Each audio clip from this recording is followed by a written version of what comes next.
ये क्लास 12 की फिजिक्स की क्लास है और 11th की जो है केमिस्ट्री क्लास है, दोनों मान सकते हैं आप। तो ये हिंदी मीडियम की क्लास है जिसमें आज हम जो है पिछले लेक्चर्स में जो है रदरफोर्ड का परमाणु मॉडल क्या था इसके बारे में देखे थे। बोहर का परमाणु मॉडल के बारे में चर्चा करेंगे।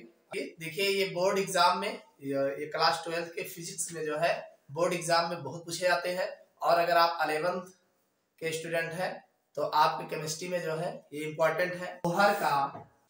बोहर का परमाणु मॉडल, बोहर्स एटॉमिक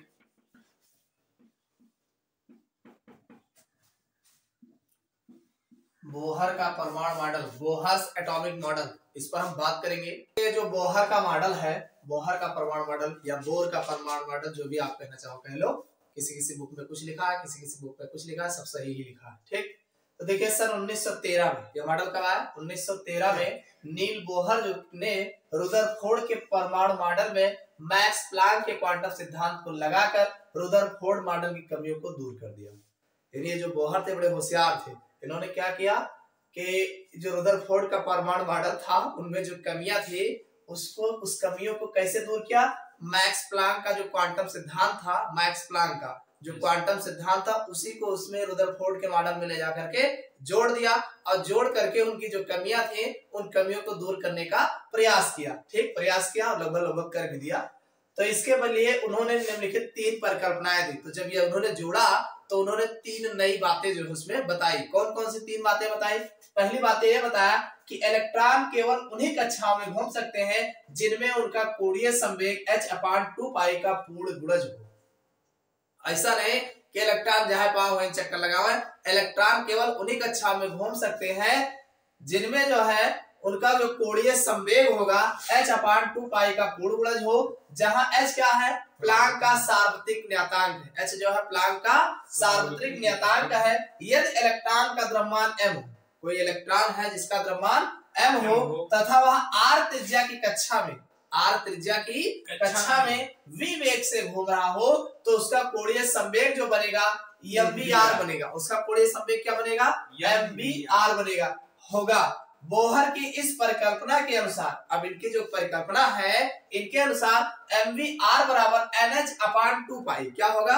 mvr बराबर nh/2π, जहां n एक पूर्णांक है। n क्या है? एक पूर्णांक है। n बराबर 1 भी हो सकता है, 2 भी हो सकता है, 3 भी हो सकता है, 4 भी हो सकता है, डॉट डॉट ऐसे होगा। जिसे n जो है जिसे कक्षा की क्रम संख्या अथवा मुख्य क्वांटम संख्या कहते हैं। क्या कहते हैं?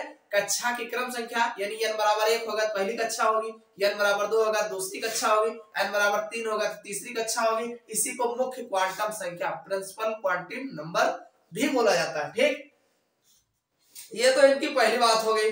अब दूसरी बात इन्होंने कहा कि अस्थायी कक्षाओं में घूमते समय इलेक्ट्रॉन ऊर्जा का उत्सर्जन नहीं करते। जैसे उन्होंने कहा था कि वो जो है हमेशा ऊर्जा उत्सर्जित करते हैं, ऐसा कुछ नहीं है, वो हमेशा ऊर्जा का उत्सर्जन नहीं करते हैं। यद्यपि जबकि उनमें अभिकेंद्रीय त्वरण होता है, ऐसा नहीं है कि उनमें कोई त्वरण नहीं होता है, अभिकेंद्रीय त्वरण होता है, सिर्फ ऊर्जा का उत्सर्जन नहीं करते। अतः परमाणु का अस्थायित्व बना रहता है। अब केंद्रीय त्वरण होने के कारण जब वो ऊर्जा का उत्सर्जन नहीं करेगा तो जाहिर बात जैसा का तैसा वो परमाणु बना रहेगा।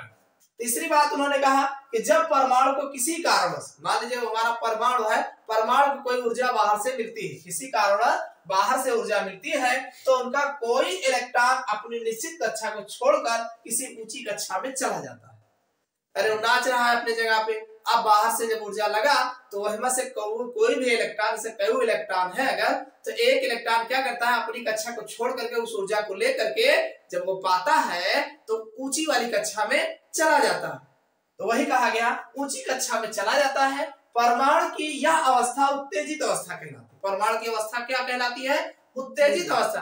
यानी उसके जब इलेक्ट्रॉन ऊर्जा पा करके किसी ऊंची कक्षा में चले जाते हैं तो परमाणु की यह अवस्था जो है उत्तेजित अवस्था कहलाती है। पूछा जाता है कि उत्तेजित अवस्था क्या होती है? तो जब कोई परमाणु बाहर से ऊर्जा पाता है और उनमें से कोई इलेक्ट्रॉन अपनी कक्षा को छोड़ करके ऊंची वाली कक्षा में चला जाता है तो इसे परमाणु की उत्तेजित अवस्था कहते हैं। ठीक, इलेक्ट्रॉन की कक्षा में केवल 10⁻⁸ सेकंड के लिए ठहर कर, यानी जाए तो गा नीचे से ऊंचे वाली कक्षा में और रुकेगा कितनी देर, 10⁻⁸ सेकंड के लिए ठहर कर तुरंत नीची कक्षा में वापस लौट आता है। यानी फिर वो रिटर्न जो है लौट करके निचली कक्षा में चला आता है, लौट आता है और लौटते समय विद्युत चुंबकीय तरंगों के रूप में ऊर्जा उत्सर्जित करता है। यानी जाते समय तो लेके चला गया, अब 10⁻⁸ सेकंड तक रुकेगा, उसके बाद फिर लौटेगा और जब लौटेगा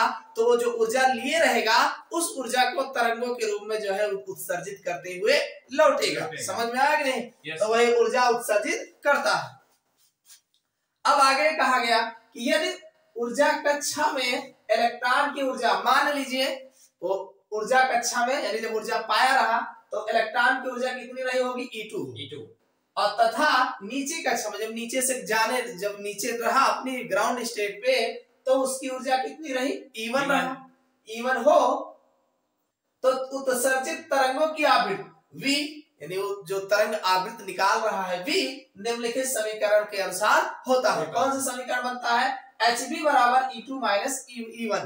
अरे Hb क्या है, फोटान है, फोटान की ऊर्जा है तो ऊर्जा कितनी होगी भाई, E2 जितना ज्यादा गवा हुए ऊपर उठ के निकल के गवा हुए दूसरी वाली कक्षा में, तो E2 एनर्जी गवा हुए तो वही एनर्जी आए और नीचे ग्राउंड पे लौट क्या होता है तो जितना रहा हुए नीचे उतना घटा दीजिए तो E2 - E1।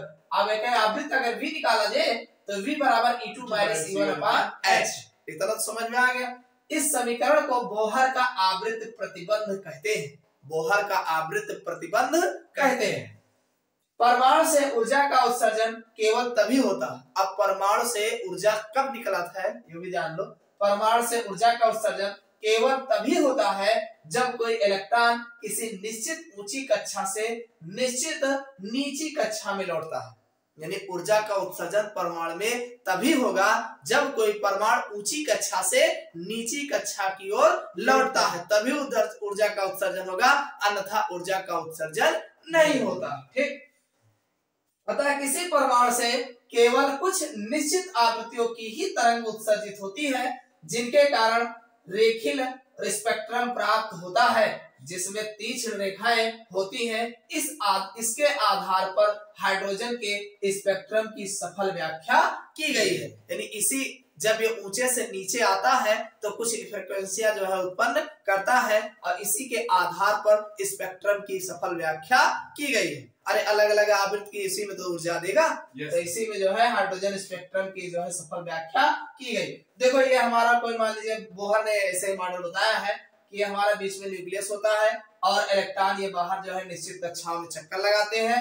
अब ये जो है मान लीजिए कोई इलेक्ट्रॉन जब ऊर्जा पाएगा तो ऊंची वाली कक्षा में जाएगा और जब जाएगा लौटेगा तो ये ऊर्जा जो है उत्सर्जित करेगा। तो ये तो था बोहर का परमाणु मॉडल।